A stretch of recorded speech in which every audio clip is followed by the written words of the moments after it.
So if you guys are not interested in fixing and flipping a home, but rather want to have a rental property that brings you income and cash flow every single month, then here are 3 things that I suggest that you look out for.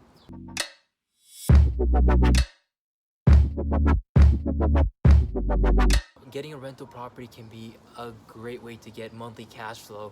It's a lot more hands-off than a fix and flip would be, because you don't need to assemble a big team in order to go ahead and rehab that property. And if you have a property management company that you want to put into place, then they can pretty much manage that rental property for you, and you can just be cash flowing monthly without you having to do any work. It's a great way to get started in real estate investing, and it's one of my favorites as well. But one of the very first things that I look at are the numbers, right? Does it make sense to go ahead and invest in this rental property? For a lot of investors, your numbers can be different. Some people like to have a 15% cap rate, some people want a 10% cap rate, and some people want 20. And so it really depends on the type of investor you are. The higher the cap, usually the higher the risk of that investment is.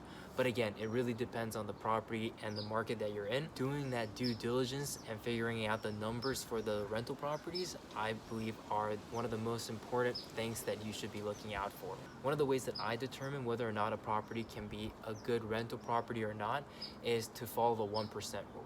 And pretty much the 1% rule states that if you can rent out that property for 1% of the purchase price, then that rental property has a good chance of cash flowing at a rate that you would be interested in investing in. So for example, let's say you buy a property for $70,000, and if it's renting at $700, it follows the 1% rule. It makes sense to go ahead and consider that property as a rental property, and it has a good chance of cash flowing.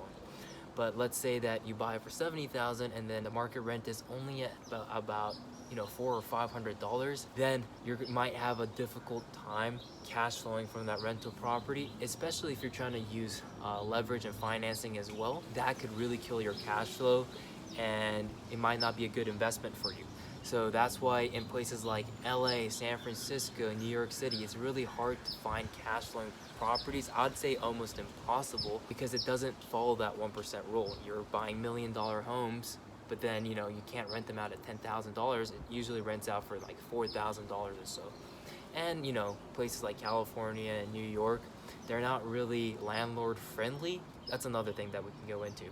But again, when you're looking at rental properties, it's really important that you make sure that once you take out all the expenses from your rent, for example, you take out property management fees, which I highly recommend getting a property management company if you're gonna own a rental property, making sure to think about the expenses for insurance, property insurance, utility costs, vacancies and maintenance costs, factoring all those costs and making sure that when you subtract all of that from your rent, you can still cash flow a good amount. And that's one of the most important things that I would first look at when thinking about investing into a rental property. The second thing that I would personally look at is the market that you're investing in. For example, like I said before, California is not really a landlord friendly state. Areas like Cleveland, Ohio are landlord friendly, and so I will look into those markets too when investing in a rental property that you're going to be keeping as well. And places like this, the purchase prices are a lot lower than places like LA and San Francisco, and in many places in California. And so you can maybe purchase a property for $50, $60, $70,000, and these can be renting at $700 to $900, even up to $1,000 a month.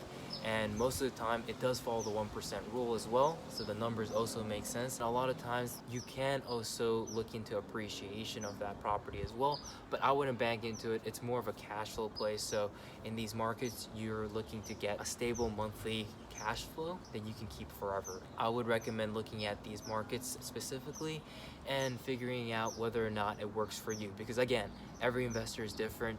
This is just my personal opinions and what I look at when I'm looking at rental properties. So we looked at the numbers, we looked at the market, and the third thing that I like to look at is the job growth in that market, and also the population growth, and seeing how that relates to the market. If there are big companies like FedEx or UPS that hires a lot in that market, and there's a healthy and steady job growth in that market, as well as a population growth, you're more likely to find tenants who are able to afford the properties that you're going to be renting out. That's something that I would definitely look at as well, because that will determine whether or not your tenants will be able to continue paying every month. And you want these tenants to be paying, you know, every single month without fail. And so these are the kinds of things that I would definitely recommend looking at as well. So the last thing is not really something that I look for in a rental property, but it is a tip that maybe you can take away. Something that I like to do is make sure that the tenant has everything that they need, not being too greedy, but making sure that you cater to what the tenant also needs and what they're looking for, because at the end of the day, I rather have the tenant paying month to month and not leaving the property, spending an extra $100 or $200 every 3 or 4 months in order to make the tenant happy, for them to stay at the property for longer and pay on time. I wouldn't be too greedy and skimp out on some things that the tenants are asking for, and making sure that they're happy. That way you can keep them in there for longer and get them to pay you and cash flow positively. So having said that, that's all I have for you today, and hope you enjoyed the video. Let me know if you have any questions down below. I'm more than happy to answer them for you. Have a good one. Bye.